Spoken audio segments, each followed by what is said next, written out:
कहते हैं ना कि जीने के बहाने लाखों हैं, जीना तुझको आया ही नहीं। कोई भी तेरा हो सकता है, तूने अपनाया ही नहीं।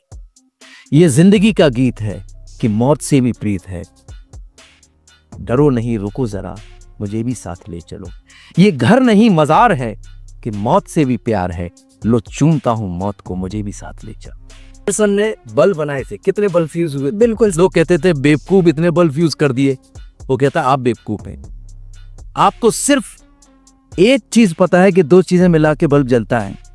मुझे कम से कम 2500 चीजें पता है कि किन से बल्ब शॉर्ट होता। हाँ, पहले से भी सीखता है, से भी मैंने सीखा। बिल्कुल सर। तो ऐसा ठाकरे जी यही कहते थे कि कमबख्त तो किसी को मार नहीं सकते, तो कम से कम मारो मारो तो चिल्लाओ। अच्छा, डरा दो उसको। हम लड़ेंगे, लेकिन पीछे जो भीड़ है कम से कम ये तो चिल्लाओ, मारो साले को, मारो साले को, मारो साले को। उससे आगे वाले का पावर बनता। पीछे खड़े करो, ये भी नहीं बोल पा रहे मार, अरे तुम क्या मारोगे, तुम तो पीछे चिल्लाओ तो हमको सपोर्ट तो करो। सही बात है। तो तुम मार नहीं सकते तो मारो मारो तो बोलो। ये जिंदगी है एक रंगमंच मेरे दोस्त, यहाँ आना है, किरदार निभाना है और चले जाना है। प्ले अगर अच्छा हुआ तो मिलेंगी तालियां, वरना गालियां तो तय है ही।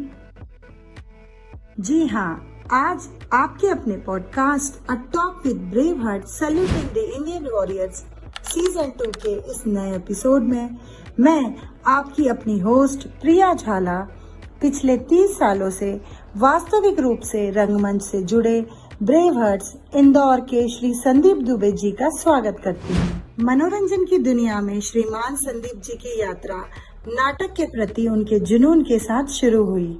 उनके निर्देशन ने मंच की शोभा बढ़ाई और कई शहरों में दर्शकों को मंत्रमुग्ध कर दिया, जिससे थिएटर की परिदृश्य पर एक अमिट छाप पड़ी। इन्होंने 150 से अधिक रेडियो नाटकों का निर्माण और निर्देशन किया, जिसमें से प्रत्येक अपने आप में एक उत्कृष्ट कृति है।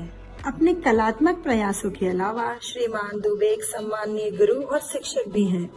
वर्तमान में थिएटर और रेडियो जॉकी के लिए समर्पित एक प्रतिष्ठित संस्थान रंगमंच आर्ट ऑफ ड्रामा चलाते हैं, जो प्रतिभाशाली कलाकारों और प्रसारकों की अगली पीढ़ी को आकार देता है, जो कि रेडियो एवं थिएटर के क्षेत्र में अपना भविष्य बनाने के लिए आतुर युवाओं के लिए एक सोपान का काम कर रहा है। रेडियो के क्षेत्र में श्रीमान की विशेषज्ञता चमकती है। उन्होंने माई एफएम, बिग माई एफएम में पूर्व प्रोग्रामिंग प्रमुख के रूप में काम किया है, जहां उनके अभिनव दृष्टिकोण और दर्शकों की प्राथमिकताओं की गहरी समझ ने सामान्य कार्यक्रमों को आकर्षक अनुभवों में बदल दिया। रेडियो उद्योग में उनका योगदान अद्वितीय रहा है, जिससे लोगों ने रेडियो मनोरंजन को देखना और आनंद लेने के तरीकों को आकार दिया। आप श्रीमान मंच और रेडियो तरंगों तक ही सीमित नहीं रहे, आपने दृश्य मीडिया की दुनिया में भी अपनी पहचान बनाई। फिल्मों और धारावाहिकों में आपका काम, जिसमें जरा हटके जरा बचके, कमांडो 3, जुर्म और जज्बात, एक दूजे की परछाई और तिब्बे जैसी उल्लेखनीय प्रस्तुतियां शामिल है, जो कि एक अभिनेता के रूप में आपकी बहुमुखी प्रतिभा को दर्शाता है। नाट्य मंच पर श्रीमान ने अब तक 75 मंचीय नाटकों का निर्देशन किया है। प्रत्येक प्रस्तुति उनकी रचनात्मकता और समर्पण का प्रणाम है। संदीप दुबे द्वारा निर्देशित नाटकों में प्रमुख हैं गोदान, सखाराम बाइंडर, आधे अधूरे, हाय हैंडसम, जिस लाहौर नीवेख्या, कालचक्र, संध्या छाया, थैंक यू मिस्टर गलोड, माया राम की माया, जन्नते कश्मीर, सिया के राम, भूख आग है, एक और द्रोणाचार्य प्रमुख है। अगर आप थिएटर नहीं गए तो आप निश्चित रूप से जीवन में कुछ ऐसा खो रहे हैं जो वाकई बहुत खूबसूरत है। हम सभी को थिएटर का अनुभव करना चाहिए और उसकी सराहना करनी चाहिए, क्योंकि इसमें कुछ खास और अनोखापन है। जीवन में हर कोई एक कलाकार है जो अपनी भूमिका निभाता है और साथ ही अपनी सामाजिक, पारिवारिक और बच्चों से जुड़ी जिम्मेदारियां भी निभाता है। हम स्वागत करते हैं ऐसी ही जिंदगी एवं रंगमंच के बीच सामंजस्य रख जनसाधारण को आगे बढ़ाने की भावना रखने वाले ब्रेव हार्ट श्री संदीप दुबे जी का। पंचायत और गुल्लक, ये 2 नाम शायद आप सभी ने सुने होंगे। ये 2 ऐसे नाम हैं जिन्हें हम कहीं ना कहीं किसी न किसी OTT प्लेटफॉर्म पर देख रहे हैं। ये दो ऐसी सीरीज हैं जिसे हम फैमिली या अपने परिवार के साथ बैठ के देख सकते हैं। इन सीरीज को देखकर कहीं ना कहीं हमें अपनी लाइफ या अपनी जो रियल लाइफ है उसकी याद आती है। और उन कलाकारों को तो आप बहुत अच्छे से पसंद भी कर रहे हैं आजकल, और पंचायत का तो नया ट्रेलर भी अब रिलीज हो गया है। तो जब मैंने ये देखा तो मुझे थोड़ा सा ऐसा लगा कि कुछ नया आपके पास लाया जाए। बहुत सारे स्टूडेंट्स हमारे पास आते हैं, किसी को डॉक्टर बनना है, किसी को इंजीनियर बनना है, लेकिन अभी सोशल मीडिया का जो इन्फ्लुएंस है वो बहुत ज़्यादा है स्टूडेंट्स पे। तो कई स्टूडेंट्स ऐसे भी आते हैं जो अपना करियर कहीं ना कहीं फिल्म इंडस्ट्री या थिएटर में बनाना चाहते हैं। तो उन्हें ही ये वाला एपिसोड हम डेडिकेट करते हैं। हमारे साथ जो हमारे आज गेस्ट हैं वो हैं संदीप दुबे सर, जो रंगमंच आर्ट ऑफ ड्रामा के ऑनर हैं। पिछले 35 सालों से आर्ट के क्षेत्र में अपना योगदान दे रहे हैं। तो मैं प्रिया झाला सल्यूट अकेडमी की तरफ से अपने इस podcast a talk with brave hearts में संदीप सर का स्वागत करती हूँ। नमस्ते सर। नमस्कार सर, आज हम बहुत खुश हैं, मतलब हम थोड़ा सा लीक से हट के बातें करेंगे आज। अभी तक वही है ना कि बच्चों को पढ़ाना, साइंस, फिजिक्स, केमिस्ट्री की बातें होती थी, लेकिन कई ऐसे स्टूडेंट्स हैं सर जिनके मन में रहती है ये बात कि मतलब हम वीडियो बनाएंगे या हम इस तरीके की कुछ चीज़ें करेंगे। और कहीं ना कहीं सर मैं भी आपसे जुड़ी हुई हूँ पिछले कुछ दिनों से। तो जो मैंने अनुभव किया कि अगर कोई भी स्टूडेंट्स, किसी भी, नॉट ओनली स्टूडेंट सर, हर एज का बंदा अगर थिएटर ज्वाइन करता है तो शायद उसका सर कंप्लीट डेवलपमेंट या पर्सनालिटी डेवलपमेंट हो सकता है सर। तो सर इस पे क्या कहना चाहेंगे सर आप? डेफिनेटली रंगमंच एक ऐसी विधा है जिसमें आपका सर्वांगीण विकास होता है। बिल्कुल सर। जरूर नहीं है कि हम कोई एक्टर बनना चाहें या बम्बई जाना चाहें, और इसीलिए हमारे इंस्टीट्यूट में डॉक्टर्स भी आते हैं, चार्टर्ड अकाउंटेंट्स भी आते हैं, वकील भी आते हैं। वो इसलिए आते हैं क्योंकि उन्होंने डिग्री पास की है, लेकिन उस डिग्री का इस्तेमाल नहीं किया।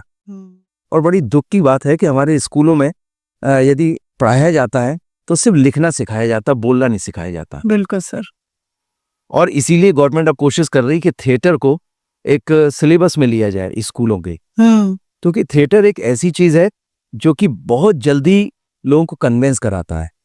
इसीलिए आपने देखा होगा कि छोटे बच्चे जो है, नाना नानी, दादा दादी जब छोटे बच्चों को कहानियां सुनाते थे तो वो कहानियां आज भी लोगों को, बच्चों को याद रहती, बिल्कुल सर। क्योंकि वो कहानियां वो एक्सप्रेस करके सुनाते थे। बिल्कुल सर। मछली जल की रानी है, या फिर जिस तरह से चंदा मामा दूर के, तो वो एक्सप्रेशन के साथ जब बच्चों को बताते हैं तो बच्चे आपका लिप पकड़ते हैं और आपके हाव पकड़ते हैं और वो जल्दी सीखते हैं। बिल्कुल सर, बिल्कुल। ठीक है। सो थिएटर एक ऐसी चीज है जो कि आपका पूरा डेवलपमेंट करता है। डिक्शन, प्रोनाउंसिएशंस, मॉड्यूलेशंस, ये तीनों चीजें मिलके एक संवाद बनता है, एक सेंटेंस बनता है। और ये तीनों चीजों की कमी है।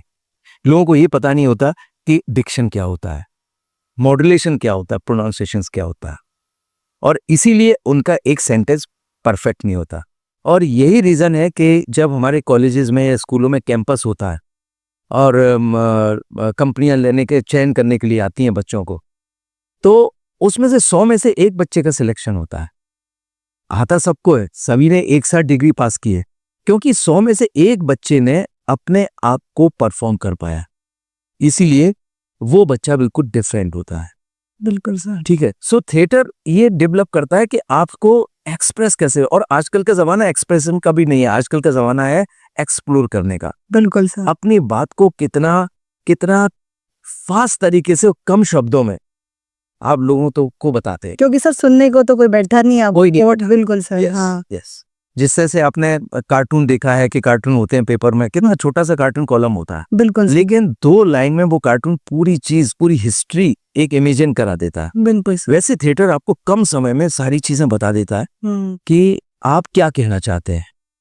तो थिएटर आपको इम्प्रोवाइज करता है, आपको प्रॉपर तरीके से आपका यूटिलाइजेशन टाइम का बताता है, टाइम मैनेजमेंट बताता है, डिसिप्लिन समझाता है।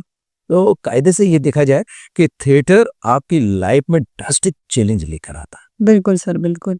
जैसे आपने भी बात की सर, स्कूल में सिलेबस में इसको अगर ऐड किया जाए तो किस तरीके से सर हम इसको देखते हैं, कैसे बच्चों के विकास में ये हेल्प करेगा सर, कैसे हेल्प कर पाएगा? मैंने काफ़ी स्कूलों में यहाँ पर जैसे शिशु कुंज स्कूल है या प्रेस्टीज कॉलेज है, ऑनली स्कूल्स हैं, मैंने उसमें एक सिलेबस बना के दिया है और मैं उसमें एज ए फैकल्टी भी मैं गया हूँ जी सर। और मैंने बच्चों को पूरा 1 ईयर 6 मंथ 3 मंथ का उनको प्रॉपर तरीके से उनका एक सिलेबस तैयार किया है जिसमें कि उनको इंटरेस्ट के साथ किस तरह से वो अपना डेवलपमेंट करना है वो हम उनको उसमें बताते हैं। अच्छा, तो सर जब आप बताते हैं तो बच्चे इंटरेस्ट लेते हैं, मतलब डेफिनेटली बच्चों को बहुत मजा आता है। मजा आता है? मजा आता है क्योंकि थिएटर में क्या होता है कि आओ कुछ नया करें, कुछ नया, हर दिन नया। और थिएटर एक ऐसी एक्सरसाइज है जिसमें कि सिर्फ क्लासरूम ट्रेनिंग नहीं होती, उसमें जो पढ़ता है उसको परफॉर्म भी करना पड़ता है। और इसीलिए आप देखते होंगे कि कॉलेज या स्कूल में प्रैक्टिकल क्लासेस होती हैं बिल्कुल सर। कि क्लास में पढ़ते हैं, उसके बाद में आइए प्रैक्टिकल में चल के देखें कि ये होता कैसे है। बिल्कुल पढ़ लिया कि H2O ऐसे होता है, हाइड्रोजन और ऑक्सीजन मिलके पानी बनता है, कैसे बनता है। बिल्कुल सर। और लोगों को ट्रस्ट तभी आता है जब लोगों को आप बताते हैं कि इस तरह से बनता है, वरना लोग ट्रस्ट नहीं करेंगे। आज के समय में रेफरेंस बहुत जरूरी है और थिएटर रेफरेंस के साथ आपको आगे बढ़ाता है। बिल्कुल सर। तो थिएटर की ये पावर है कि आपको कम समय में बहुत ज्यादा से ज्यादा आपको डेवलप कराता है। जी सर। तो सर जैसे आप सर लगभग आपके लाइफ के आपने 35 इयर्स थिएटर को भी दिए हैं और रेडियो को भी दिए हैं, तो सर थोड़ा हम जानना चाहेंगे आपकी लाइफ के बारे में, कहाँ से शुरुआत होती है और किस तरीके से आपने, मतलब क्यों इंटरेस्ट क्यों आया सर? क्योंकि बच्चे तो बहुत कम होता है ना ऐसा सोचते हैं कि मुझे ये सब करना है। देखिए, मैंने बताया कि एक्टिंग कांट टीच, कोई एक्टिंग को पढ़ा नहीं सकता, एक्टिंग सीखी नहीं जा सकती, एक्टिंग अंदर से जीन्स होते हैं, एक्टिंग अंदर से आना चाहिए। तो जब मैं छोटा सा था, ग्वालियर में था, तो करीब 7-8 क्लास में रहा हूँगा जी। तब से मेरे अंदर ऐसा था कि मुझे स्टेज पर जाने की बड़ी ललक थी। मतलब आपको लगता था, Yes. आपको डर नहीं लगता था सर? हाँ। तो डर शुरू में तो लगता है, हाँ। लेकिन धीरे धीरे जब आपको वो डर आपका कब खत्म होता है, जब आपको सक्सेस मिलती जाती है। बिल्कुल सर। जब फेल्यूर मिलता है तो आपको डर बैठ जाता है और जब सफलता मिलती जाती है तो आप एक पायदान आगे बढ़ते हैं, आपको लगता है अब इससे कुछ अच्छा करना चाहिए। तो जो कॉलेजेस के जो इंटर स्टेट या कॉलेज लेवल के या स्कूल लेवल के जो कॉम्पिटिशन्स होती थी, फेस्टिवल्स होते थे, उसमें हमको परफॉर्म कराने के लिए मंच पर लाया जाता था और उसमें हम ट्रॉफी जीत के लेके आते। तो जब एक ट्रॉफी जीता तो उसके आगे फिर हमको एक बड़े सर्कल में भेजना चालू किया, फिर कॉलेज के यूथ फेस्टिवल में भेजना चालू किया, फिर MP लेवल पर हमने कंपटीशन किया। इस तरह से जब आगे आगे आगे सफलता मिलती गई तो फिर और रास्ते खुलते चले गए। बिल्कुल सर। और फिर मुझे लगा कि देखिए, आज जितने भी आर्टिस्ट हैं, आज इंडस्ट्री में भी जितने लोग हैं, वो सफल क्यों हैं? आज वो सफल इसलिए क्योंकि वो थिएटर से जुड़े हैं। बिल्कुल। और थिएटर सिर्फ एक्टिंग नहीं है, थिएटर का मतलब मैंने बताया जैसा कि आपको वॉइस भी आपकी परफेक्ट, डिक्शन प्रॉपर होना चाहिए और साउंड भी आपका प्रॉपर होना चाहिए कि आप जो लिख रहे हैं वो किस तरह से बाँच रहे हैं। तो इसलिए आजकल थिएटर में स्टोरी टेलिंग भी चल गया है कि स्टोरी पढ़ने की भी एक कला है, हाँ, वो भी थिएटर के अंदर। बिल्कुल सर। किसी भी चीज़ की स्टोरी किस तरह से पढ़ते हैं, किस तरह से पॉजेस लेते हैं, किस तरह से आप, तो वो थिएटर डेवलप करता है। तो मुझे लगा कि थिएटर में लोगों का दिल तभी जीता जा सकता है कि लोग मंच पर आपको देख रहे हैं, लेकिन मंच पर देखने के साथ साथ सुन भी रहे। तो देखने के लिए तो आपने एक्टिंग में परफेक्ट हो गए, पर आपकी आवाज़, आपकी डायलॉग डिलीवरी प्रॉपर नहीं है तो लोग आपको इग्नोर करेंगे। बिल्कुल सर। तो फिर मैंने अपनी वॉइस पर काम किया और as a voice over artist काम किया। अच्छा, आपने वॉइस ओवर आर्टिस्ट भी काम? मैंने साउथ फिल्मों में हिंदी की डबिंग किया, अरे वाह। रेडियो में भी वॉइस ओवर आर्टिस्ट किया, बहुत सारे जिंगल्स बनाए, ऐड किए जी। और धीरे करके मैंने करीब 250-300 रेडियो के लिए स्क्रिप्ट लिखी जी। रेडियो नाटकों में काम किया, आकाशवाणी में काम किया। सर ये बताइए ना थोड़ा, रेडियो नाटक कैसे होते हैं सर? कुछ बता, थोड़ा डिटेल में जानना। रेडियो नाटक जो होता है उसमें आपको दर्शक दिखाई नहीं देता। ये मान के चलिए कि आप यहाँ बैठे हैं और सामने दर्शक है, बीच में एक दीवार खड़ी कर दी जाए, तब आप अपने आप को कैसे परफॉर्म करेंगे? अच्छा। यस। रेडियो जॉकी का जिस तरह से काम होता है, रेडियो जॉकी उसी तरह से परफॉर्म करता है, उसे लगता है सामने मेरा लिसनर बैठा है, वो इमेजिन करना। इमेजिन करना, बिल्कुल। इमेजिन करना। हम्म, और उसमें बहुत सारी चीजें काम करती हैं आपकी, लाइक ब्रीथिंग, कि आप अपने ब्रीथ पर किस तरह से कंट्रोल कर रहे हैं, आपके उतार चढ़ाव पर किसको कैसे कर रहे हैं, मॉड्यूलेशंस पर कैसे कर रहे हैं, आपका प्रोनाउंसिएशन क्लियर है या नहीं है। ये सारी चीजें आप, तो कि वहां पर आपका कोई फेस नहीं दिख रहा, तो लोगों का दिल आप कैसे जीतेंगे, इन्हीं कंटेंट से जीतेंगे। फिर आपकी स्क्रिप्टिंग कैसी है। रेडियो में जरूरी होता है कि आप जो बोल रहे हैं, जरूरी नहीं है कि आप कैसे बोल रहे हैं, जरूरी है आप क्या बोल रहे हैं। आपके पास कंटेंट्स होना चाहिए। आवाज पतली, सुरीली, भारी, ये कोई रेडियो के लिए जरूरी नहीं है। आपकी भारी आवाज भी चल जाएगी, लेकिन कंटेंट्स क्या है। आप कम समय में, क्योंकि एयर टाइम होता है वो बहुत कॉस्टली होता है, तो आप कम समय में अपने लिसनर को क्या बताना चाह रहे हैं, कैसे प्रभावित। कैसे प्रभावित कर रहे हैं। तो आपके पास टिप्स पर चीजें होनी चाहिए, जैसे कि एक लंबा समय नहीं है लोगों के पास, क्योंकि आज के दिल्ली में आप देखेंगे कम से कम 85 रेडियो स्टेशन। हाँ सर, बिल्कुल। एक सेकंड के अंदर जब ऐड आता है लोग चेंज कर देते हैं रिमोट से। ऑप्शन बहुत हो गए ना आपका सर। कोई नहीं सुनेगा। बिल्कुल सर। यस, तो आपको उतना परफेक्ट होना। परफेक्ट होना पड़ेगा, उतना स्टडी आपको करना पड़ेगा। आज के समय में कोई भी आपकी बकवास सुनने नहीं आता कि एवरीबॉडी इज स्मार्ट। सही बोल रहे हर आदमी कहता है ये तो मैं भी बोल सकता हूँ। हैं। तो सबसे पहले जैसे स्टेज पर यदि जाते हैं या आप स्टेज पर कोई स्पीच देने जाते हैं, तो 7 सेकंड्स आपके बहुत इंपॉर्टेंट होते हैं। 7 सेकंड्स रूल होते हैं। 7 सेकंड में, 7 सेकंड के अंदर आपको स्टेज पर जाके ये बता देना होता है कि हम क्या करने आए। और वहीं पर लोग दिल थाम के बैठ जाते हैं, और सुनो ये बंदा कुछ अलग आया है। और आप बोलेंगे कि अभी तो बस हेलो आए करें, उसके बाद मैं फिर बताऊंगा मैं क्या हूं, तब तक लोग चले जाएंगे। स्टेज पर आते आपको फटाफट बताना कि यस मैं कौन हूं, क्यों आया हूं, और आपका मेरा प्रोग्राम सुन के क्या भला होने वाला। बिल्कुल सर। तो जिसको कहते हैं यूएसपी, यूनिक सेलिंग पॉइंट। बिल्कुल। सबसे पहले आप अपने यूनिक सेलिंग पॉइंट बता दीजिए कि यहां पर मैं क्यों आया हूं, तो लोग रुकेंगे।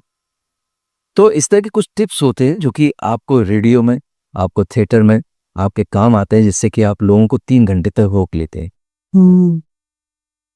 तो सर ये आपके सिलेबस का पार्ट रहता है जो आपके साथ। रेडियो का अलग सिलेबस रहता है जी। और थिएटर का अलग सिलेबस रहता है।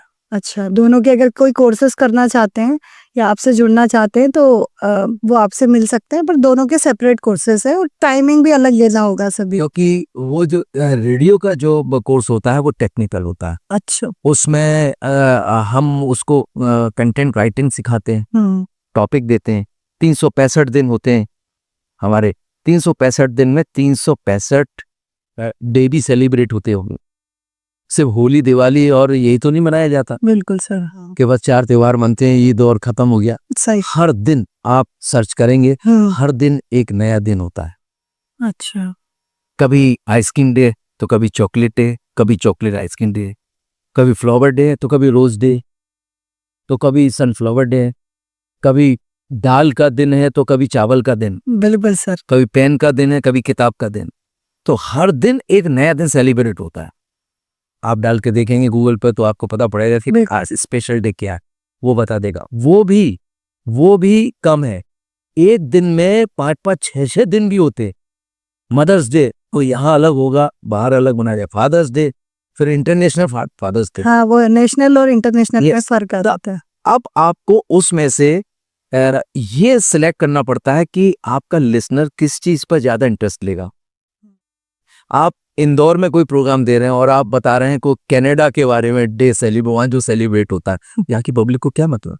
बिल्कुल सर। ठीक है, तो आपको ये देखना है कि आप किस तरह से एक फन के साथ, इसलिए हम लोग सिर्फ इंफॉर्मेशन ही देते, उसके साथ एंटरटेनमेंट भी करते हैं। इसलिए हम लोगों को कहते हैं infotainer. Information plus entertainment. Yes, हमको इन्फॉर्मेशन तो देना है, पर एंटरटेनमेंट के साथ, लोगों का मनोरंजन के साथ कोई चीज बताएंगे तो लोग जल्दी एक्सेप्ट करेंगे। और डांट के बताएंगे तो कोई बात सुनने नहीं वाला। हेलमेट लगाओ वरना मर जाओगे, कोई नहीं सुनेगा। लेकिन अरे यार क्या कर रहे हो यार, तेरे बीवी बच्चे हैं यार, हेलमेट लगा लेना यार, क्या जाता है। सही है, तो सेफ भी रहेगा, तेरा कचरा भी नहीं जाएगा। देख, और तेरा कितना सुंदर सुंदर यार सनक्रीम लगाता है, सब खराब हो जाएगा यार तेरा फेस यार, फिर यार तेरी शादी होने वाली है, क्या देगी वो है। तो इस तरह की चीजें वो देखता है कि ऑडियंस की पल्स क्या है, वैसे थिएटर में ऑडियंस की पल्स पता करते हैं कि कहाँ पर व्हाट हैपेंड, अब क्या होने वाला है। पब्लिक कहती है अब आगे बताओ क्या, क्यों पब्लिक 1.5 घर आगे चलती। आप कोई चीज कर रहे हैं तो पब्लिक को उसको आगे पता, हाँ मुझे पता आगे क्या हो, हाँ, कई बार हम ही नहीं बोलते थे सर मूवीज। सब यार पता है बनती Yes, but- क्या, और अरे वो मरेगा, वो मिल जाएगा और एंड हो जाएगा। बिल्कुल आप कहते नहीं, मुझे पता है तेरे को आगे पता है, मैं वहीं पर ट्विस्ट करूंगा जहां पर तुझे पता है। फिर तू कहे यार शिट ये तो मुझे पता ही नहीं। पता ही नहीं था। और जहां पर उसको पता नहीं था वहीं पर आपकी सक्सेस है, वहीं पर आपकी जॉब चालू होती है कि जहां तुझे नहीं पता था वहां मुझे पता था। हम्म। यहीं पर आपकी मास्टरी हो, जी। As a actor, as a radio jockey, as a stage artist. तो सर इस तरीके से शुरुआत हुई आपकी, मतलब ग्वालियर से ही आपने शुरुआत की। हुआ और बड़ी लंबी जर्नी चली। और लोगों को मतलब उस समय तो, आजकल तो बहुत क्रेज है थिएटर का, हर माँ बाप अपने बच्चों को फिल्म इंडस्ट्री में डालना चाहते हैं। एक समय तो हम करते थे, हमारे पेरेंट्स कहते थे क्या ये भांड का काम कर रहा है, क्या मेरी नाक कटेगी जगह जगह, तू गणेश चतुर्थी हो उस पर प्रोग्राम करता हुआ क्या है। आज के समय में अप्रिसिएशन मिलता है, उसमें अप्रिसिएशन नहीं मिलता।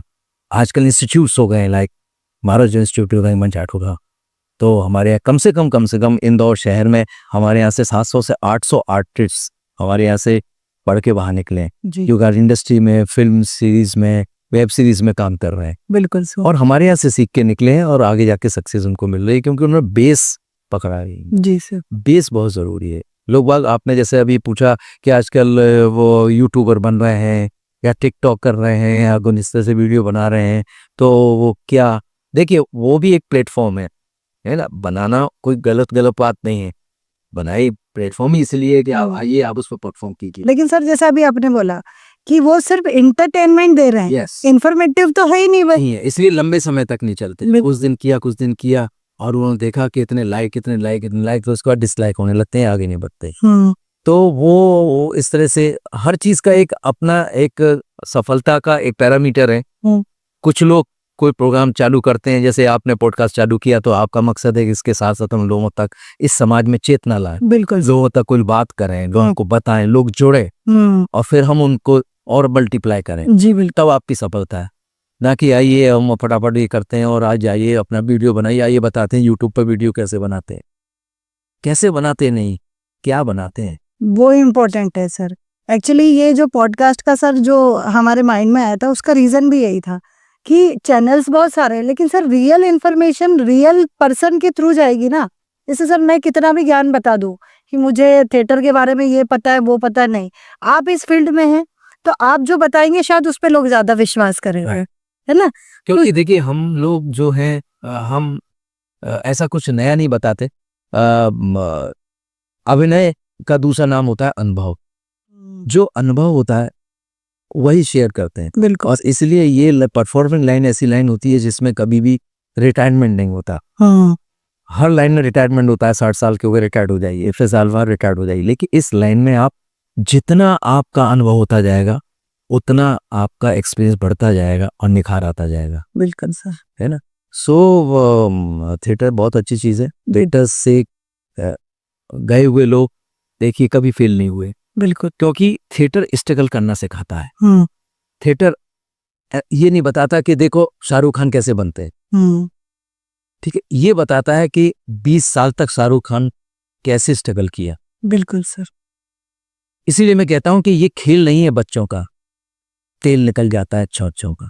बिल्कुल सर। तो आप कर रहे हैं कुछ, तो ये इतना आजकल लोगों को उसके पीछे का स्ट्रगल पता नहीं है, उनको बस उसका ग्लेवर लगता है। हाँ। सपनों की दुनिया, उड़ता हुआ हवाई जहाज, उड़न खटोला, खूबसूरत लड़की, गाने, लेकिन उसके पीछे की दुनिया शायद उसको पता नहीं। जब उसको थिएटर उसके पीछे की दुनिया बताता है कि बेटा ये आसान नहीं है, और जब थिएटर करके लोग जाते हैं तो बड़े मैच्योरिटी के साथ जाते हैं और इसको प्रोफेशन बनाते हैं। लोग कहते हैं मेरा पैशन नहीं, मेरा मानना है पैशन कोई चीज ही नहीं होती, हमेशा प्रोफेशन मानना चाहिए किसी चीज को। अच्छा। लोग कहते हैं ये मेरा पैशन है, पैशन माने शौक। आज गया कल नहीं गया। मैंने पहले ही कहा था मेरा शौक है, तो कभी मन होता है चले जाते हैं, शौक किया। लेकिन लोग कहते हैं ये मेरा प्रोफेशन है, ये मेरा धंधा है, मेरा बिजनेस है। तो जब किसी चीज को धंधा मानता है तो उसकी केयर करता है। बिल्कुल सर। और तभी फिर वहां से रिटर्न आता है। जब आप शौक है, आपके घर कोई काम करने वाला आता कहता देखिए मैं काम तो करूंगा आपके यहाँ, लेकिन ये मेरा शौक है, कभी आऊंगा कभी नहीं आऊंगा, तो आप रखेंगे उसको? नहीं रखी। अरे भैया ये तो बहुत डेंजरस आदमी है। कभी आएगा कब शौक बोल रहा है कोई बोले सर आई लव थिएटर और मैं सीरियस हूँ इसके लिए और ये मेरा प्रोफेशन है सर, मैं यही मेरा धंधा है, मैं काम करूंगा, इससे मैं पैसा चाहता हूँ। और जिस आदमी के अंदर पैसे की भूख हो वो आदमी सब कुछ करेगा। बिल्कुल जैसे पैसा ही सब कुछ कराता है, तो पैसे की नीड होना चाहिए। बिल्कुल जरूरी है ना सर, आपके कोई सपने ही नहीं है, आप एकदम तो क्यों करना चाहते हैं? बस ऐसे करना, ऐसे कोई नहीं करता। सही बात है, रियलिटी तो यही है। और पैसा लोग कहते पैसा नहीं मिलता, पैसा ऐसे नहीं मिलता, करोड़ों रुपए लगते हैं फिल्म बनने में, बिल्कुल। कोई आपको ऐसे ही रख लेगा क्या? क्योंकि आजकल का जमाना 100 में से 60% का नहीं है, बच्चे के 60% आ गए ट्रॉफी मिलती थी। आजकल का जमाना 100 में 100% का है, बिल्कुल सर, और 100 में 100% वाले भी 100 लोग बैठे हैं वहां। बहुत कॉम्पिटिशन। ऑनलाइन से कट आउट होता है कि किन पहले 5 को ले रहे हैं। सर हमारे यहाँ ऐसे 3-3500 4000 वैकेंसी निकलती है और 20 लाख फॉर्म भरते हैं सर। यस, अब सोचो आप कितना। बिकॉज कॉम्पिटिशंस वेरी है, Very. lot of companies, lot of film productions house are there। वही तो अब आपको उनमें से निकलना है तो कुछ अलग निकलना पड़ेगा, जो दूसरों से अलग आपको दिखना चाहिए।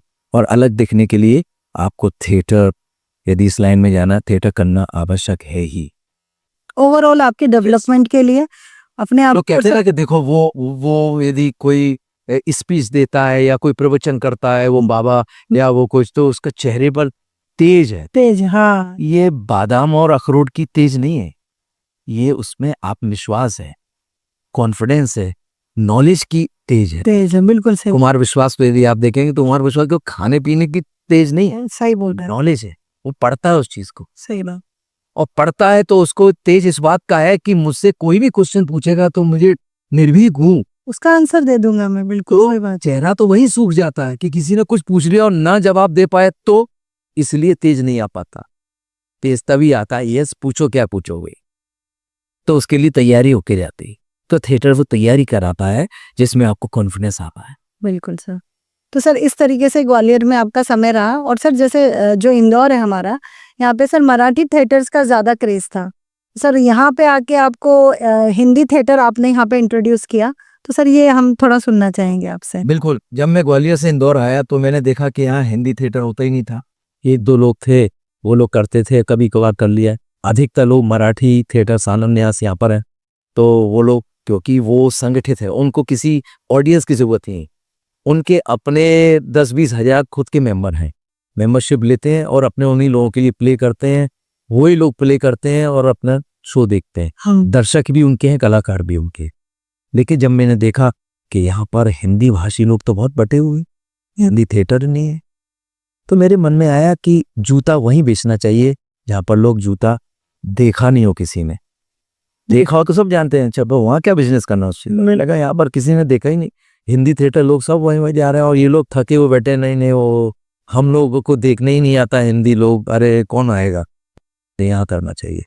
तो मैंने आते सबसे पहले सबसे छोटे यहाँ एक ऑडिटोरियम में वो प्रीतम लाल दुआ, हाँ, जो कि थिएटर के लिए नहीं है, सिर्फ कॉन्फ्रेंस के लिए, छोटा सा ही। मैंने वहां पर सबसे बड़ा नाटक किया जिसमें अभी आप तैयार कर रही हैं 40 लोगों का गोदान किया आपने। गोदान मैंने उस पर किया, जहाँ पर एक तरफ से वहां पर विंग्स ही नहीं है, वहां पर ग्रीन रूम नहीं है, तो वहां पर मैंने गोदान किया। वहां पर मैंने ताजमहल का टेंडर किया उसी स्टेज में, वहां पर मैंने दरोगा जी चोरी हो गई किया, हाई हैंडसम किया। और सबसे पहला रंगमंच ऑटो ड्रामा था जिसने नाटक की एक रेट डिसाइड की, 50 रुपए का टिकट।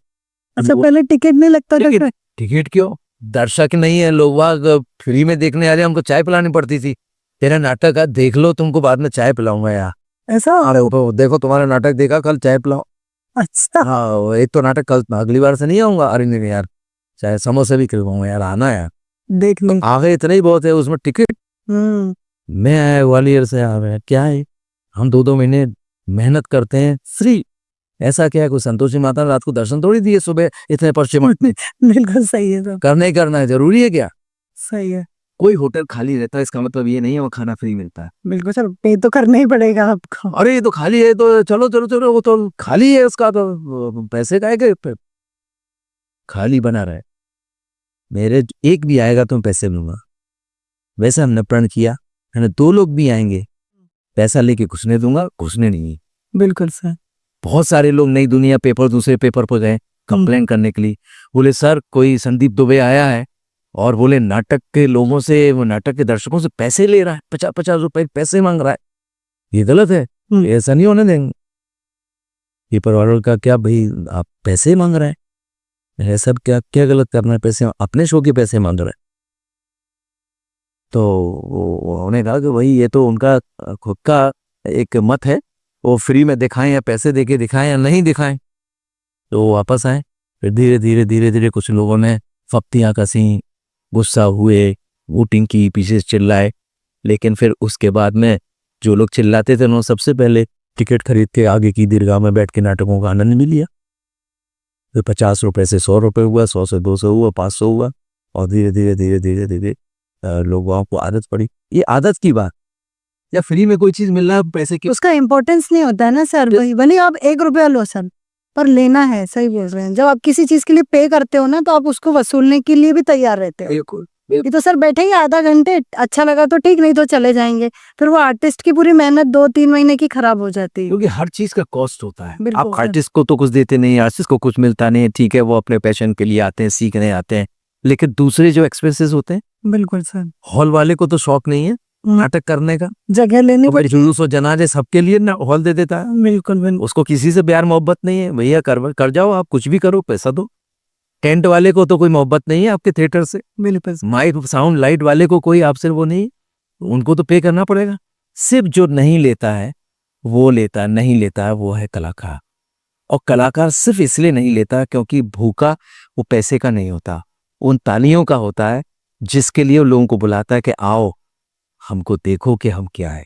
और उसके एप्रिशिएशन से वो धीरे धीरे ग्वालियर से निकल के आज आप की कौन है, आर्यन वो है ना ग्वालियर का जो हीरो, कार्तिक आर्यन। बिल्कुल देखेंगे ग्वालियर का, हम्म। पीयूष मिश्रा ग्वालियर के। बिल्कुल तो ऐसे कर करके ग्वालियर से उन्होंने चालू किया होगा, वहाँ की ऑडियंस ने उनको अप्रिशिएट किया होगा, फिर दिल्ली गए होंगे, बम्बई गए होंगे, और उनका हौसला बढ़ा होगा, और हौसला बढ़ा होगा तो और आज वो नेशनल लेवल लेवल पर पहुंचे। बिल्कुल। तो ये थिएटर की ऑडियंस ही है जो कि हौसला बढ़ाती है और वो कलाकार को कलाकार बनाती है। जी सर।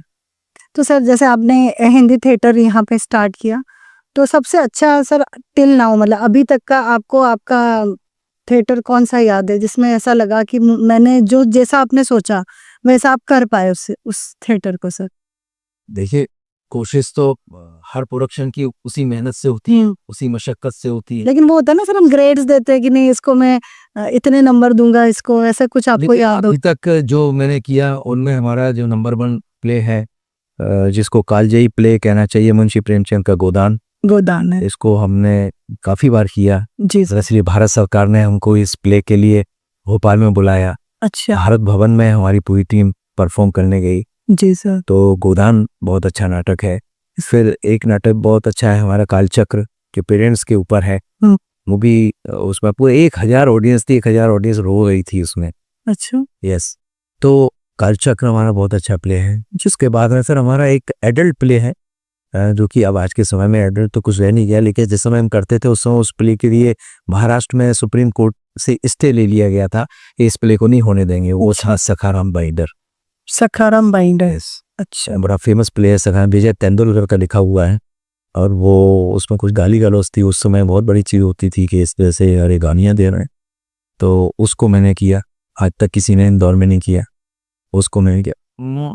मुझे मॉडर्न थिएटर करने में बहुत इंटरेस्ट आता जी, क्योंकि मैं जैसे रेडियो में होता है ना इन्फोटेनर, इन्फॉर्मेशन विद एंटरटेनर, वैसे ही मेरा थिएटर में कहना है कि मैं बहुत बड़ा थिएटर आर्टिस्ट हूँ और बहुत कठिन कठिन प्ले दिखाऊं और लोग सिर खुजा रहे, तो वो नहीं, सफलता नहीं। बिल्कुल सर। मैं मानता हूं कि मेरा थिएटर वो थिएटर होना चाहिए जिसको कि तांगे वाला, रिक्शे वाला, खोमचे वाला देखे और उसको समझ में आए, बिल्कुल, तब आपकी सफलता है। तो मैं हमेशा मॉडर्न एक थिएटर के साथ में उनको इतना एक लाइट थिएटर करता हूं जिससे कि लोगों को उसके साथ में एक मनोरंजन भी मिले और मैं कनेक्ट भी कर पाए लोग, है ना अपने आप को। टफ करेंगे तो लोगों को समझ में नहीं आएगा, तो मैं उसको थोड़ा डाइल्यूट करके, थोड़ा सा लाइट करके और उसको लोगों को रीच करता हूँ। तो मेरे सखाराम बाइंडर मेरा प्ले फेमस रहा है, कालचक्र रहा है, गुरनार रहा है, आधे अधूरे मैंने किया, मोहन राकेश का वो भी बहुत अच्छा प्ले। तो सर जैसे गोदान आप एक बार फिर से करने वाले हैं तो उसके बारे में बताइए सर हमारी ऑडियंस को कि कहाँ वो आ सकते हैं, देख सकते हैं इसे।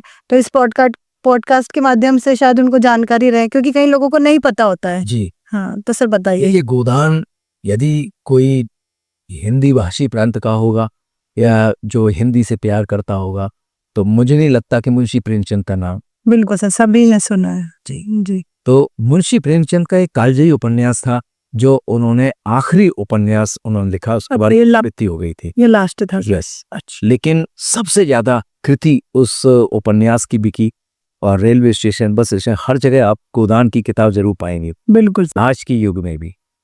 तो गोदान एक ऐसा कालजयी उपन्यास है कि जिसको कि पढ़ना लोगों को बहुत अच्छा लगता है, क्योंकि एक परिवार की कहानी है, बिल्कुल सर। एक किसान की कहानी है। और किसान की कहानी, किसान कोई ऐसा व्यक्ति नहीं है कोई अमेरिकन होता हो, किसान ऐसा कोई हिंदुस्तानी नहीं है जो ये ना कहे कि मैं किसान फैमिली से नहीं रहा। जी, कहीं ना कहीं किसी ना किसी कहीं रह रहे हैं, वो नहीं रहे, उसके पिताजी रहे, वो दादाजी रहे होंगे। क्योंकि हम लोग की जो आप देख रहे होंगे, जो अभी जो हमारा एक डेवलपमेंट हो रहा है हिंदुस्तान का, ज्यादा से ज्यादा 10 साल 15 साल, बिल्कुल सर। उसके पहले क्या था? कुछ भी नहीं था। सब कुछ ये 15-20 साल में चेंजेस आए। उसके पहले हम कैसे कैसे लाइफ को आगे लेके आए, हमारे पीढ़ियां, हमारे पेरेंट्स किस तरह से गांव में काम करते करते हम लोगों को उन्होंने शहरों में लेके आए। तो वो सारी एक किसान की आत्मगाथा है कि किस तरह से किसान जूझता है। पहले बैंक नहीं हुआ करते थे, तो सारे लोग अपना पैसा वहाँ के जो महाजन और सेठ होते थे उन पर रखते थे, क्योंकि कहाँ रखें, रखने की जगह नहीं, उनके पास रखते थे, गिरवी रखते थे, और वो उनको उसके बदले में पैसा देते रहते थे। और जो चीज गिरवी रखते थे वो कभी वापस नहीं जाती, नहीं उठा पाते थे, क्योंकि जब भी वो कहता था कि आज मैंने अच्छी फसल हुई है और मैं साहब ये लेके आया हूँ, मेरा गहने दे दो, तो लालच देता है। वो कहता है अरे क्या जरूरत है गहने की, पैसा चाहिए ना तुमको, और पैसा ले जाओ। तो और पैसा दे देता है, तो और पैसा और पैसा, तो पैसा आप हमेशा उसके गुलाम बने रहते थे। वो महाजनी प्रथा थी। मुंशी प्रेमचंद ने उसकी एक एक बखिया उधेड़ी कि किस तरह से लोग गरीब लोगों पर जुल्म करते रहे, और गरीब गरीब बना रहा और अमीर अमीर होता रहा। फिर उसमें परिवार की कहानियां बताई, किस तरह से परिवार में एक जेलसी होती है, एक भाई किस तरह से भाई के प्रति जलन रखता है और उसकी उधार ली हुई गाय को जहर दे के मार देता है। तो वो भी कहानी ऐसी है कि कोई नहीं कह सकता कि हमारे घर में भाई भाई में झगड़ा नहीं होता। मतलब मुंशी प्रेमचंद की एक ऐसी गोदान, एक ऐसी उपन्यास, एक ऐसा नाटक है जिसमें कहीं ना कहीं लोग कनेक्ट होते हैं कि हाँ यार ये तो हमारे जैसा किस्सा है, ये तो हमारे घर जैसी कहानी है। तो जब लोगों को लगने लगता है ये जो है ये तो मेरे जैसा व्यक्ति है, तो वो जुड़ जाता है। और पृष्ठभूमि गांव की है, गांव के लहलाते खेत, वहाँ की सौंधी खुशबू, वहाँ के दाने, वो सब चीजें एक साथ एक कम्पैक्ट एक पूरा पैकेज ऐसा बनता है जिसमें लोगों को पता नहीं चलता कि 2.5 से 3 घंटे कब निकल गए। जी, इसलिए गोदान को चुना। और गोदान 23 तारीख को आनंद मोहन माथुर सभागृह है, उसमें इसका शाम को 7:30 बजे इस महानाट्य जिसको कहना चाहिए उसका मंचन हम करने जा रहे हैं। उसमें करीब 25 से 30 आर्टिस्ट होंगे जी, तो सब कुछ देखने को मिलेगा। आप हंसेंगे, खिलखिलाएंगे, गाने गाएंगे, नृत्य करेंगे और अंत में रोएंगे, और सबसे अंत में कुछ सीख लेके जाएंगे कि क्या सही है और क्या गलत। बिल्कुल। तो ये गोदान है, आप सब लोग जरूर देखने आइए। बिल्कुल सर, हमारी ऑडियंस सुनेगी और शायद वहां तक पहुंचे, मंच तक, है ना सर। 23 जुलाई इसका डेट है जी, आनंद मोहन माथुर सभागृह, बिल्कुल सर को 7:30 जी। तो सर इस तरीके से हिंदी में आपने शुरुआत की, तो सर किस तरीके की कठिनाइयों का सामना करना पड़ा? क्योंकि सर हिंदी, हम लोग टीचर हैं, एज ए टीचर जैसे अभी हम देखते हैं सर, तो हमारे बच्चे हिंदी में बहुत वीक होते हैं सर। अगर लिख पा रहे हैं तो पढ़ नहीं पा रहे हैं, और पढ़ पा रहे हैं तो लिख नहीं पा रहे हैं। तो सर कैसे पढ़ाया जाए बच्चों को? जो डिक्शन आप सिखाते हैं वो कैसे हम लोग अपने बच्चों को घर में सिखा सकते हैं सर? देखिए ये जिम्मेदारी पेरेंट्स की भी होना चाहिए। आज का पेरेंट्स को समय नहीं होता, तो बिजी हो गए। और ये पहले माँ बाप को समय होता था, हाथ पकड़ के लिखाते थे, छोटा बड़ा, आ से अनार, आ से आम। जब आप खुद डिक्टेट करके बताते थे तो उस बच्चे को समझ में आता था। बोलो आ, बड़ा मुंह करो, आ, अ, ना, ईक। और इसी चीज पर पिटाई होती थी कि ईक माने एक्सप्रेशन के साथ बोलो, इक दोनों में अंतर। जब आप डिफरेंस बताएंगे तब तो उनको पता चलेगा ना। अभी लोगों को डिफरेंस पता नहीं, लोगों को लगता है हम जो बोल रहे हैं वो सही है। हाँ। अधिकतर जगह इंदौर में या और भी जगह बोर्ड पर लिखा होता है दूध भंडार, दूध की जगह दूध लिखते हैं। उज्जवल आज भी लोगों को लिखना नहीं आता कि उज्जवल में जाग कितने तरह का होता है, लोगों को लिखना नहीं आता। लोगों को जो नुक्ता होते हैं, नुक्ता तो छोड़िए, क्या कर पाएंगे भाई लोग। उर्दू का तो मेरे जब हिंदी नहीं प्रॉपर बोल पाते। शाह साहब, मैं हरीश की शादी में गई थी, ना हरीश प्रॉपर है ना शादी प्रॉपर है, क्योंकि वो कहते हैं कि हमें क्या करना, समझ गए ना आप हरीश, शादी समझ गए ना। जब आप समझ गए तो बात खत्म हो गया, क्या करना, हमको क्या करना। ये चीज लोगों को डेवलप नहीं करने दी। थिएटर में हमको करना है क्योंकि हम थिएटर आर्टिस्ट हैं, इसलिए हम लोग उस चीज पर बारीकी से ध्यान देते हैं। नहीं नहीं नहीं नहीं, ऑडियंस क्या कहेगी, ऑडियंस हमको देख रही है, सुन रही है, हरीश ही बोलना है, उनको कोई चीज से मतलब नहीं है।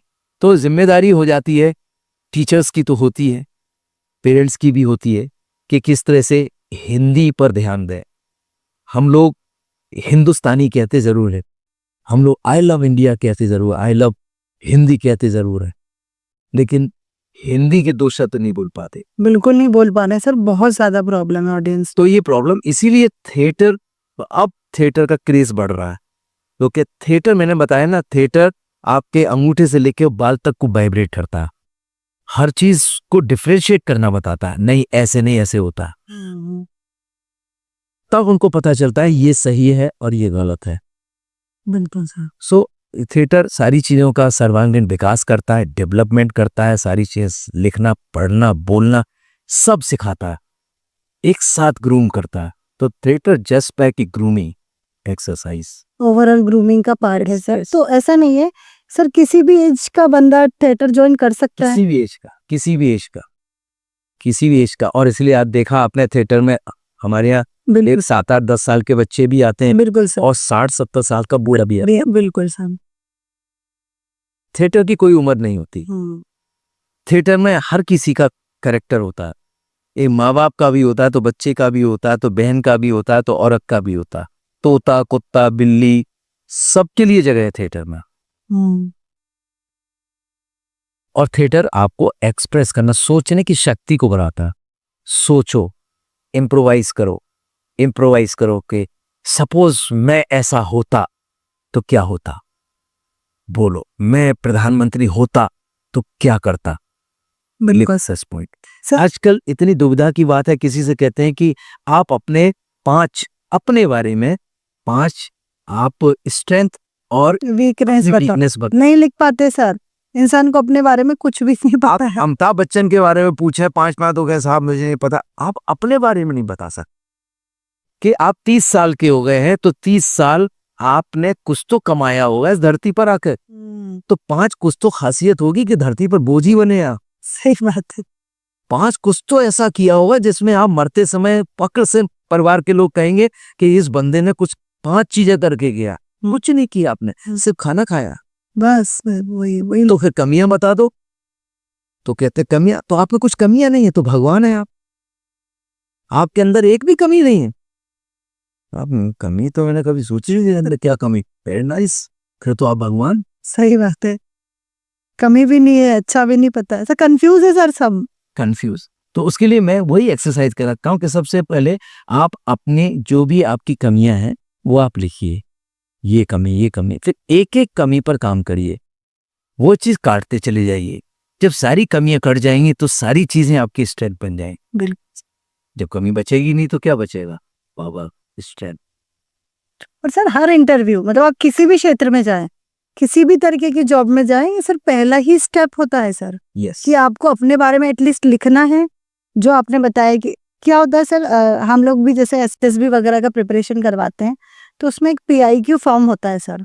उसमें यही लिखना रहता है, मतलब आपके बारे में, आपको सिर्फ आप होने चाहिए उसमें, कोई उसमें सर इंट्रोडक्शन नहीं चलता कि मेरा नाम ये है, मेरे मम्मी पापा का नाम ये है, मैंने ये पढ़ा है, वो तो भैया आपके डॉक्यूमेंट से पता चल रहा है उसको, आप क्या हो ये बताओ उसको।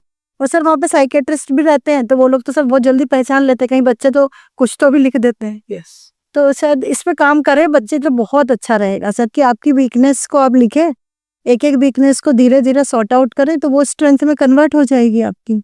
बिल्कुल, क्योंकि वही चीज है। मैं तो कहता हूँ कि इसीलिए कहता हूँ कि हर इंस्टीट्यूट में एक थिएटर का क्लास होना चाहिए, उसको परफॉर्म कराना चाहिए। ये परफॉर्मेंस है, जरूरी नहीं नाटक।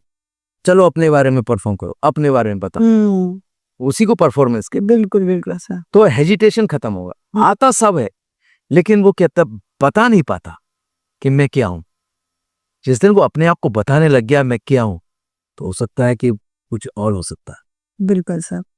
तो सर आप अभी वाली जो जनरेशन है सर, जो हमारे पास जो मोस्टली जो स्टूडेंट्स आते हैं सर, यही 14 ईयर्स से लेके और 22 ईयर्स तक के आते हैं, तो सर उनके साथ यही थोड़ा सा कॉन्फिडेंस उनका लो रहता है, तो सर उनके लिए क्या मैसेज देना चाहेंगे, कैसे वो अपने कॉन्फिडेंस को डेवलप कर सकते हैं? देखिए, कॉन्फिडेंस के लिए सबसे बड़ी चीज है कि उनको अपने आप को जानना होगा कि उनका पैशन क्या है, उनको लाइफ में करना क्या है। लोगों को पता ही नहीं है, माँ बाप ने भेज दिया ये करना है, बस सर ये तो प्रॉब्लम। लेकिन उनका मन कहीं कुछ और, उनका मन कहीं कुछ और है।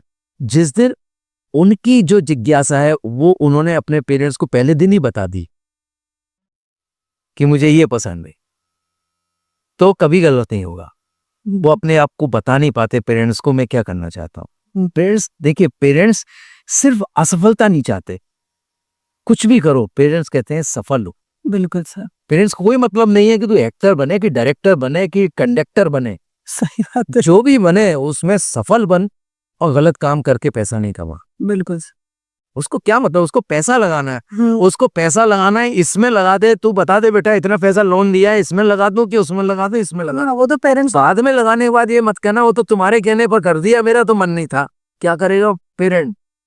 सही, वो तो मर जाएगा ना कि मैंने तो सबको कर दिया, तुम भूले क्यों नहीं उस समय, सही बात है। मैंने तो पैसा लगाया।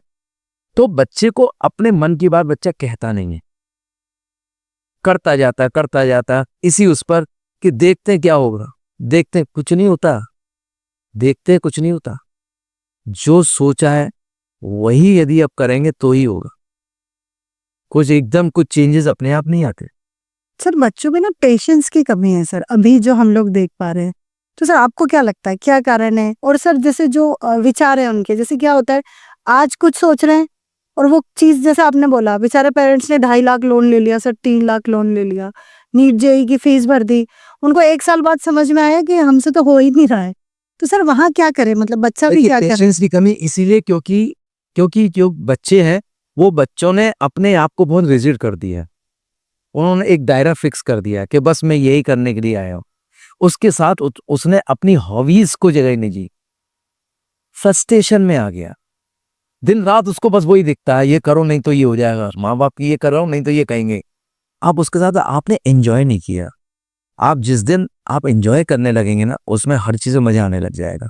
और उसके साथ में जैसे एंजॉयमेंट में आप, हर व्यक्ति के अंदर कुछ ना कुछ एक हॉबी होती है। बिल्कुल सर। उसके साथ हॉबी 24 घंटे पढ़ने से पढ़ाई नहीं होती।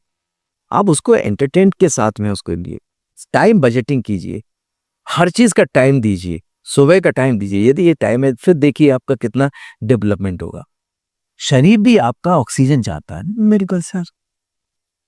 जब हस्बैंड वाइफ आपस में ऑक्सीजन चाहते हैं, वो दोनों लोग घुटन होने लगती दोनों के बीच। अरे यार, वो जो पूछती है कहाँ गए थे रोज, वो पूछता तू कहाँ गई थी। तो दोनों, जिसको क्या आजकल कहने लगे स्पेस, और स्पेस माने ऑक्सीजन। सही है सर। हाँ। ऑक्सीजन नहीं मिल रहा है लोगों को, तो वैसे ही बच्चों को ऑक्सीजन नहीं मिल रहा। वो दूसरी चीजों में और दुनिया में क्या हो रहा है वो कुछ नहीं, बस वही वही वही वही।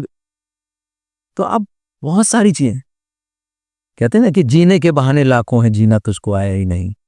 कोई भी तेरा हो सकता है, तूने अपनाया ही नहीं। ये जिंदगी का गीत है कि मौत से भी प्रीत है। डरो नहीं, रुको जरा, मुझे भी साथ ले चलो। ये घर नहीं मजार है कि मौत से भी प्यार है। लो चूमता हूं मौत को, मुझे भी साथ ले चलो। अरे तो जो डर होता है वो डर तब खत्म होता है जब आप निर्भीक हो जाते हैं, किसी चीज से खौफ नहीं होता। क्या होगा? कुछ नहीं, एक बार नहीं होगा तो बार, बिल्कुल इससे डर जाते हैं कि नहीं होगा तो मेरी जिंदगी खत्म हो जाएगी, ऐसे हो जाएगी। बिल्कुल यही समझान दे, नहीं हुआ एक बार, नहीं हुआ दूसरी बार प्रयास करेंगे। यस, सर प्रयास तो करते रहो। उससे बहुत को एंडरसन ने बल्ब बनाए थे, कितने बल्ब फ्यूज हुए। बिल्कुल लोग कहते थे बेवकूफ इतने बल्ब फ्यूज कर दिए, वो कहता आप बेवकूफ हैं, आपको सिर्फ एक चीज पता है कि 2 चीजें मिला के बल्ब जलता है, मुझे कम से कम 2500 चीजें पता है कि किन से बल्ब शॉर्ट होता। हाँ, तो पहले तेरे- से भी तो सीखता। तेरे से भी मैंने सीखा। बिल्कुल सर, तो ऐसा नहीं है, वो इस बार यदि नहीं होगा तो अगली बार सीखेगा, क्या चीज की कमी रह गई। बिल्कुल हर आदमी पहली बार में नंबर 1 आना चाहता, तो ये तो पॉसिबल नहीं है। ये प्रॉब्लम हो। उससे उतनी है ना, हर आदमी चाहता, नहीं आता तो फिर वो निराश हो जाता कि मैं नहीं आया। नहीं आया तो भाई गेट तो उतना ही सा है ना, उसमें से निकलेंगे तो 5, 10, 20, 25 ही ना, वही समझ सभी कैसे निकल पाएंगे? कुछ लोग रह जाएंगे, वो अगली बार निकलेंगे। हो सकता है। दरवाजा थोड़ी बंद हुआ है, हाँ, दरवाजा बंद नहीं हुआ है। जो निकल गए वो निकल गए, अगली बार जो रहेगा उनसे कहा जाएगा ठीक है अब तुम सेकंड पारी में अब निकलोगे। तो जो उधर रह गए वो पेशेंस बने, वो मर ही जाए उधर, अब तो निकल ही नहीं पाया, अब तो निकलूंगा नहीं, गेट थोड़ी खत्म हो गया, निकलेंगे आप तब तक वो वेट कीजिए। तो जो पेशेंस का आप बता रहे, पेशेंस नहीं है, तो पेशेंस इसलिए नहीं है क्योंकि वो दूसरी चीजों से जुड़ा नहीं है। थिएटर करे, गेम खेले, स्विमिंग करे, 4 लोगों से मिले, सब चीजों से, ये भी तो सिखाता है सब कुछ। बिल्कुल सर, बिल्कुल। एक ऐसी किताबी चीज पढ़ाई सिखाई जाती है। ये तो सर आपको समाज में रहना, लोग फ्रेंड्स के साथ जाना, ग्रुप में बैठ चलाते हैं, सबसे पहले होता है देशभक्ति, देशभक्ति, देशभक्ति, सब ये पढ़ा के देशभक्ति आती है। नहीं सर, वो तो इंटरनेट। देखो भी तो, करके भी तो देखो देशभक्ति कैसे होती है। सही बात है। सिर्फ किताब में पढ़ रहा है देशभक्ति के 5 पॉइंट, इस तरह से देशभक्ति होती है, ये करो तो देश के लिए जान न्यौछावर होती है। भगत सिंह की फोटो देखो कैसे देशभक्ति की थी, देखो चंद्रशेखर आजाद, देखने से आजाद बनते हैं क्या? सर करना पड़ता है, कर्मा से सब करोगे तभी उन होगा। बच्चों को थोड़ा सा निकालो, उनको कहीं पिकनिक पर ले जाओ, कुछ डेमो कराओ, बिल्कुल सर। डेमो बहुत जरूरी, दिखाओ तो देखो क्या एंजॉय, दुनिया कितनी सुंदर है। सर हम यही बोलते हैं कि तुम यहाँ इंदौर में एक छोटे से गांव में रहते हो, बाहर निकलो, देखो लोग क्या क्या करते हैं, और वाकई भी सर इतनी सुंदर है दुनिया, उसको देखो ना जाके, कुछ सपने रखो, आगे बढ़ो, और उसके लिए सर मेहनत तो करनी पड़ेगी। हम कहते हैं हमारा हिंदुस्तान है, देश हमारा इतना, आपने देखा देश कितना खूबसूरत है? देखा ही नहीं। देखा यही। तुम्हें कैसे मालूम देश अच्छा है? मेरा भारत महान, कैसे पता भारत महान है? देखो तो सही। बताओ, हमारे देश में ये गदियां हैं, हमारे देश में ये पहाड़ है, ये इसमें गया था चिनार का, मैंने देखा। बिल्कुल सर। सर हम लोग कश्मीर गया, जब हम बताते हैं ना तो बच्चों को यही बोलते हैं कि तुम देखो वहाँ कितना सुंदर है भैया। हम हिमाचल गए, हमने बच्चों को बताया, बच्चों जाओ देखो प्राकृतिक सुंदरता, देखो आप बर्फ कर इसीलिए ले जा फील कराने के लिए। देखो, सही बात। देखो हम कहाँ हैं, देखो कहाँ है दुनिया, कहाँ जा रही है। राजा महाराजा किले देख कर देखो कितनी ऊंची सोच होती, वही सब। वहाँ बड़े बड़े ऊंचे ऊंचे ऊंचे दरवाजे क्यों बनाते थे, ऊंचे हॉल क्यों बनाते थे? पर सर प्रश्न भी तो यही आते हैं। यस, जो जनरल, जो अपन जैसे आप इतिहास पढ़ रहे हो, तो आप किसी जगह जब चले गए तो आपको ऑटोमेटिक उसकी सोच पूरी लोगों की कम हो, इसलिए सोच लोगों की, सोच के साथ साथ कंस्ट्रक्शन भी हमारा इन छोटी सोच का होता जा रहा। सारे होटल्स की छत नीचे होती जा रही, बिल्कुल कमरे की रूप नीचे होती जा रही, उससे सोच हमारी छोटी हो रही। आप राजा महाराजाओं के पैलेस में जाइए, ऊंचा आप देखते सब तो बड़ा की सोचिए, ऊंचे लोगों की ऊंची पसंद। सही बात है। आप सोची छोटा छोटा कमरा, तो आदमी सोचे ऐसे ही बोल, ऐसे ही होता होगा, कितने नीचे छत आती जा रही। बड़े बड़े दरवाजे में सोच बड़ी होती थी राजा महाराजाओं की। सही बात। कि ऊंचा जब निकलेंगे, जब बैठेंगे तो ऊपर तक देखेंगे। आप देखिए, आप किसी शोरूम में जाते हैं, कैसा देख के कुछ होता है। सो आज के समय में देखिए, आपको अपनी मार्केटिंग खुद करना पड़ती है। मार्केटिंग, आज सोने को मार्केटिंग की किसकी जरूरत है? सोने को जरूरत है कि नहीं, चौराहे पर तो सोना खुद दिखेगा। बिके। तो फिर सोने के लिए करोड़ों की ज्वेलर्स की दुकानें क्यों खुली हैं? सोने को भी अपनी मार्केटिंग की जरूरत पड़ती है। सोना भी कहता है मुझे बेचने के लिए शोरूम बनाओ, नहीं तो नहीं बिकूंगा। सही बात है। तो आदमी को भी अपने आप को बेचने के लिए अपनी मार्केटिंग करनी पड़ेगी, बताना पड़ेगा कि मुझे लेने से आपकी कंपनी कैसे 10 लाख से 50 करोड़ तक पहुंचेगी। सर एसएसबी का एक बहुत बड़ा पॉइंट होता है, जब बच्चे जाते हैं तो वो, हम बच्चों को यही बताते हैं कि आप उस ऑर्गेनाइजेशन के लिए फिट हो या नहीं हो, वो बंदा यही देखना चाहता है आपको बाकी क्या आता है Yeah. क्या नहीं आता उसको कोई मतलब नहीं है। कॉन्फिडेंस। और उसको जो भी हो आप जैसे भी हो और सर वही है ना कि जितने ऑनेस्ट रहोगे, सच्चाई के साथ बोलोगे तो सर सामने वाले तक बात जाती है। बच्चे डर जाते हैं, मैंने बोला डरना नहीं है, सच्चाई है आपके पास, जो भी है जितना भी आता है सच्चाई के साथ उतना बोल दो आप, ये तो क्यों नहीं सिलेक्ट करेगा सर आपको। बिल्कुल। तो ये चीजें रहती है सर। और वो लोगों को मैनिपुलेशन करना नहीं आता, कहाँ पर क्या बोलना चाहिए, कैसे बोलना चाहिए, way to talk, why to talk, where to talk, ये आप पढ़ते होंगे बिल्कुल बिल्कुल कि किस समय किससे क्या बात करना चाहिए। यदि ये सारे पैरामीटर फिक्स होते हैं 100% आपको सक्सेस मिलेगी। बिल्कुल सर बिल्कुल। किससे बात कर रहे हैं पहले ये विचार करके आना, आप किससे बात करने जा रहे हैं, क्या बात करने जा रहे हैं, क्यों बात करने जा रहे हैं, कब बात करने जा रहे हैं, कहाँ बात करने जा रहे हैं, प्लेस क्या है। कुछ भी कहीं पे भी ऐसे ही बोल देंगे आप, प्लेस देखो कहाँ बात कर रहे हैं, प्राइम मिनिस्टर से बात करने जा रहा हूँ, कहाँ बात करने जा रहा हूँ, अकेले में जा रहा हूँ कि भैया 5 एक वर्ल्ड के लोग बैठे हों, क्या बात करने जा रहा हूँ, घटिया बात तो नहीं करने जा रहा साहब, वो 2000 रुपए का वो नहीं आया कैसे आधार कार्ड, सही है। क्या बात करने जा रहा है, क्यों बात करने जा रहा है, आप ये पहले से डिसाइड कर लिए 100% सक्सेस होके आती। लोग प्लान करके नहीं जाते मैं जाके हो रहा हूँ, बिल्कुल प्लानिंग नहीं होता है सर, सही बोल रहे हैं। फिर दूसरा आकाश सबसे लास्ट में डिमांड, आप डिमांड नहीं करते, आप बताते रहते हैं मैं ये हूं मैं हूं मैं हूं, वे अच्छा अच्छा क्या चाहते हैं, आपको उस नौकरी दे हो, आप डिमांड नहीं करते, मैं ये चाहता हूं, मुझे ये चाहिए।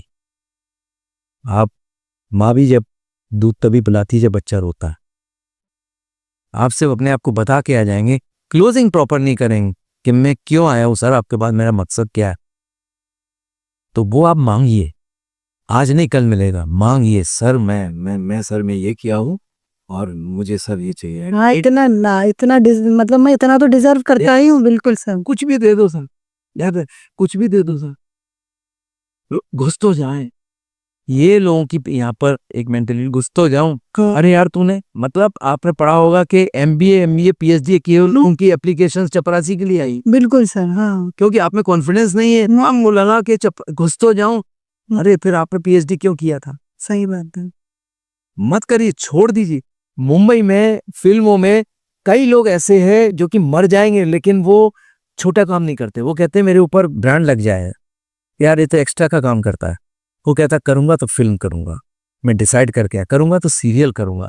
कई लोग होते हैं साहब डे 1 डे 2 डे का भी कर लूंगा, पीछे खड़ा हो जाऊंगा।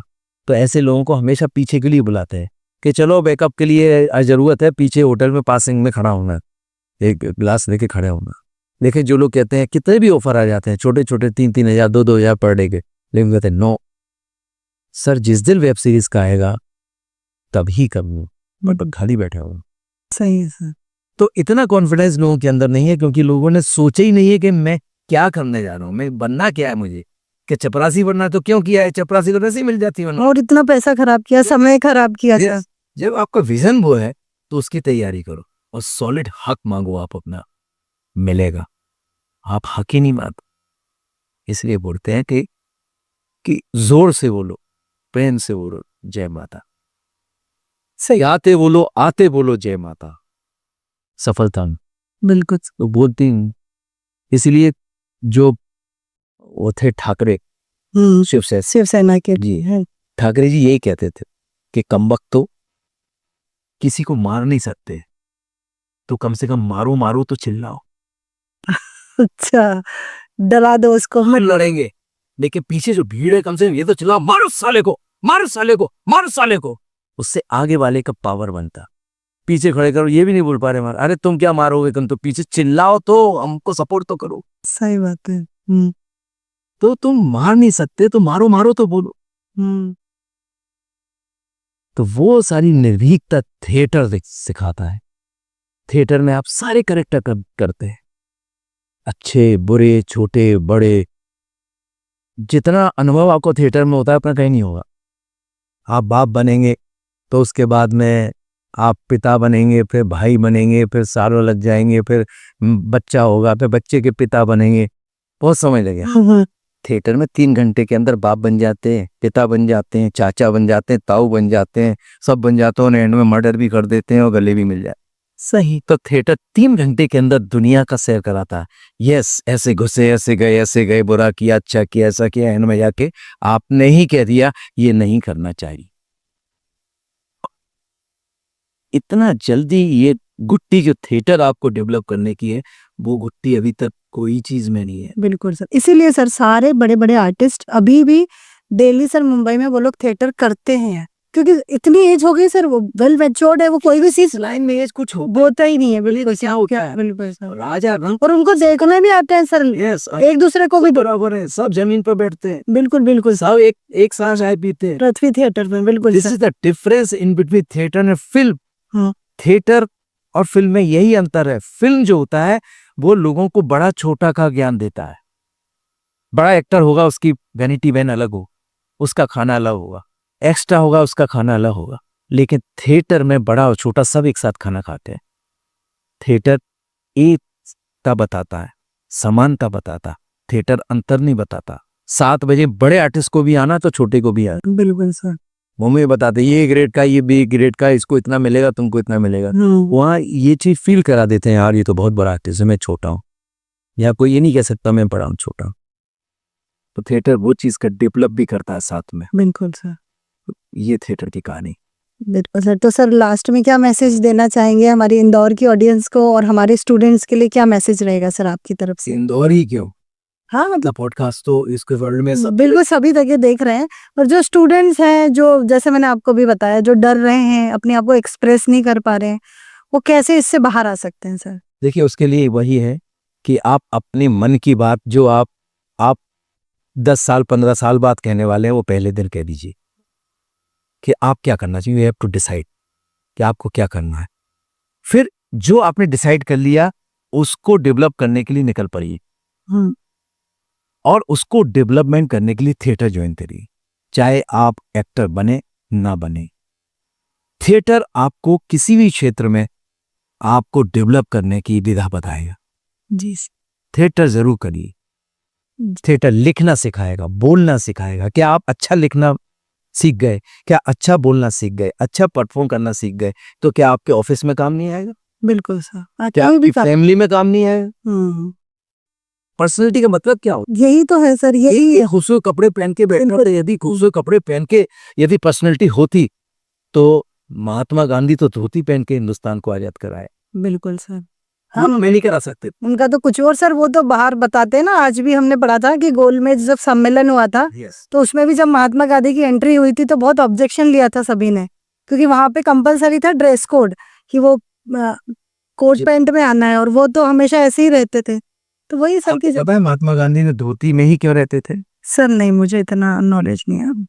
महात्मा गांधी ने प्रण किया था कि जिस दिन हमारी हिंदुस्तान की औरत, जिस दिन कपड़ों में जब तक नहीं आ जाती पूरी प्रॉपर, उसको कपड़ा खाना नहीं मिलता, तब तक मैं कपड़े कैसे पहन। अच्छा। मेरे हिंदुस्तान की औरत के बदन पर एक धोती तक नहीं, एक औरत थी प्रोटीन धोती, तो उन्होंने अपनी धोती उसको दी थी। उसने कहा था आज से मैं सिर्फ धोती पहनी। ये प्रण होता है। सही बात। तो इसलिए मैं कहता हूं कि आवरण की नहीं, आचरण की पूजा होती। बिल्कुल सर। आवरण की नहीं हो तो थिएटर करिए, एंजॉय करिए और सीखिए, सिखाइए, मल्टीप्लाई करिए। थिएटर इंस्टीट्यूट से कुछ सीखिए, बाहर जाके लोगों को सिखाइए, तो ये थिएटर का भी डेवलपमेंट होगा और आपका भी डेवलपमेंट होगा। बिल्कुल सर। क्योंकि पढ़ाने से सबसे ज्यादा डेवलपमेंट होता है। हाँ सर, बिल्कुल नहीं, किसी को सिखाने से सबसे ज्यादा डेवलपमेंट है। तो आप जब किसी को सिखाने लग जाएंगे, जो सीख के आएंगे, तो डेफिनेटली आप किसी को सिखाने जाएंगे तो आप भी 4 चीजें आप पढ़ के जाएंगे। बिल्कुल सर, पूरी तैयारी से जाना पड़ता। आपका भी डेवलपमेंट चालू हो गया। टीचर भी जब पढ़ाने जाता है तो पढ़ के जाता है, तो उसका भी डेवलपमेंट होता रहता है। जी सर। रेगुलर, तो रेगुलर डेवलपमेंट करना है तो थिएटर करनी। बिल्कुल सर। रेडियो करिए और एंजॉय करिए। ये सब चीजें आपको एंजॉय कराती है। जैसे एक्सरसाइज होती है, सबसे अच्छी एक्सरसाइज स्विमिंग होती है। एक अकेली एक्सरसाइज ऐसी होती है जिसमें एक्सरसाइज तो होती है लेकिन पसीना नहीं निकलता। कोई भी एक्सरसाइज ऐसी नहीं होती, सब में पसीना निकलेगा, सिर्फ स्विमिंग ऐसा होता है जिसमें एक्सरसाइज होती है, पसीना नहीं निकलता। थिएटर वो एक्सरसाइज है जिसमें एक्सरसाइज तो होती है लेकिन आपका एंटरटेनमेंट भी है। बिल्कुल सर। किसी थैंक यू सर, बहुत अच्छा लगा आपसे बात करके। तो सर अभी फ्यूचर प्लान क्या है सर, एक थोड़ा सा जानना है। नेक्स्ट प्लानिंग हमारे प्रोजेक्ट है हर 2 महीने में एक हिंदी थिएटर करना, और मैं करीब 85 शोज कर चुका हूँ अभी तक जी। हिंदी प्ले। हाँ। मेरा ये है कि मैं 100 प्ले करना चाहता हूँ। अच्छा, जी है, सेंचुरी लगानी है। यस, वो करना चाहता हूँ, वो जल्दी हो जाएंगे। हमारी पूरी टीम का सपोर्ट मिलता है। It's a team work. जी बिल्कुल। थिएटर देखिए टीम वर्क करना भी सिखाता है। परिवार में 2 लोग साथ में नहीं रह पाते, थिएटर में 20-20, 30-30 लोग एक छोटी सी जगह में रोज आते हैं, रोज बैठते हैं, रोज, तो ये सामंजस्य भी सिखाता है। बिल्कुल सी कितना कोऑपरेशन, फिर टीम वर्क, लीडर की बात आप लीडरशिप ये सिखाता है। एक डायरेक्टर आपको कहता है, आप तुरंत समझते हैं। फिर आपको डिसीजन मेकर बनते हैं, डिसीजन मेकिंग बहुत जल्दी आता है आपको। जल्दी सीन बदलना है, कपड़े बदलना है, लाइट चेंज हो रहा है, म्यूजिक चेंज हो रहा है, हम जल्दी उसको चेंज कर रहे हैं, तो आपको ये भी चेंज करना होगा। तो बहुत सारी चीजें एक साथ डेवलप होती हैं। बिल्कुल, थिएटर करिए और आगे जाके मैं 100 प्ले करूंगा। और अभी जैसे गोदान कर रहा हूँ, उसके बाद में मेरा गबन है मुंशी प्रेमचंद का, तो उसके बाद मैं झांसी नहीं दूंगी, रानी लक्ष्मीबाई लक्ष्मी है, एक बार कर चुका हूँ कोविड में जी। सांसद लालवानी जी उन्होंने करवाया था उसको कोविड के समय में। और इस तरह से हर 2 महीने में एक हिंदी प्ले करता हूँ। और हमारी इंस्टीट्यूट की खासियत ये रहती है कि इंदौर में जो किसी की नहीं है कि मैं थिएटर के आर्टिस्ट का चयन ऑडिशन के जरिए करता हूँ। ऑडिशन से फिल्में सुने होंगे आपने, थिएटर नाटकों का ऑडिशन सिर्फ रंगमंच ऑटो ड्रामा करता है, क्योंकि मैं नहीं चाहता कि मेरे वही 10-5 कलाकार सालों से काम करते रहें और करते रह जाएं। वही बस मैं चाहता हूं कि हर नाटक में एक नया कलाकार है, क्योंकि एक टीचर की ग्रोथ तभी होती है जब उसका स्टूडेंट मल्टीप्लाई होता है, और वहीं रुक जाएगा और वो जाने नहीं देगा ये मेरा अच्छा स्टूडेंट ये चला जाएगा तो अब मेरा क्या होगा। ये डर जिसे टीचर के अंदर हो गया, उस दिन टीचर वो टीचर नहीं होता। सर हम भी हमारी क्लास में यही बोलते हैं, तुम जाओ यहाँ से, हमको नहीं चाहिए तुम ज्यादा दिन। 6 महीने की तैयारी, ऐसी तैयारी की लास्ट युद्ध है लाइफ का, अभी नहीं तो कुछ भी नहीं, और जाओ, हमको तुम्हारी शक्ल नहीं देखिएगा। आपका ही प्रचार से कहाँ से पढ़े, वहां से पढ़े जाओ। बिल्कुल सर। तो इस तरह से उसका डेवलपमेंट होगा तो वो आगे बढ़े। जी सर, बहुत अच्छा लगा आपसे बात करके। और सर आप, हम जानते हैं सर आप काफी बिजी हैं, तो अपने इतने बिजी शेड्यूल में से हमें टाइम देने के लिए बहुत बहुत धन्यवाद सर। और मैं लोगों से भी कहना चाहता हूँ कि देखिए रंगमंच ऑटो ड्रामा करीब 30-35 सालों से इंस्टीट्यूट रेडियो जॉकी और थिएटर की लोगों को एक विधा सिखाती रही है, जिससे कि हमारी संस्कृति हमारे से जुड़ी रहे, और फिल्मों से जो लोगों का फिर अरुचि होती जा रही है और लोगों का लगाव थिएटर की तरफ हो, क्योंकि थिएटर लाइव है। थिएटर का मज़ा वही है जो मज़ा रात को 2-2 बजे तक हम किसी वीडियो चैट करते हैं, और चैट करने के बाद में जब फ़ोन रखते हैं तो रखते समय यही बोलते हैं कि यार मिलते हैं किसी दिन एक कप चाय पर। तो एक कप चाय का जो मज़ा है, जब वीडियो पर 2 घंटे बात हो रही तो चाय की कसक कहाँ रह गई। तो जो मज़ा सामने बैठ के बात करने का है, वो मज़ा वीडियो में तो नहीं है और वीडियो में नहीं। बिल्कुल सर, वही थिएटर है। थिएटर में जो सामने लाइव देखने का मज़ा है, theatre just like a touch screen, आप आर्टिस्ट की नोज को टच करके देख सकते हैं कि ये जिंदा है मुर्दा। बिल्कुल सर। तो थिएटर आपको वो अनुभूति देता है, उसका आप आनंद लेंगे। और जो चीज़ मैं कह रहा था कि हमारी इंस्टीट्यूट ऐसे कलाकारों को, ऐसे निर्धन लोगों को, ऐसे टैलेंट को आगे बढ़ाती है, और जो कि कुछ करना चाहते हैं उनको फ्री हम लोग डायरेक्ट करते हैं और उनको क्लास में उनको कोर्स कराते हैं। बिल्कुल। और उनको हर तरह से सपोर्ट करते हैं जिससे कि वो ले जाएं और अपना करियर देना। जी बिल्कुल, thank you so much sir. और सर हमारे जो डायरेक्टर सर हैं झाला सर, उनकी तरफ से भी सर आपको यहाँ आने के लिए बहुत बहुत धन्यवाद। Thank you sir, thank you so much. अगर आपको हमारा ये वीडियो अच्छा लगता है तो हमारे वीडियोस को लाइक कीजिए और चैनल को सब्सक्राइब कीजिएगा। जय हिंद।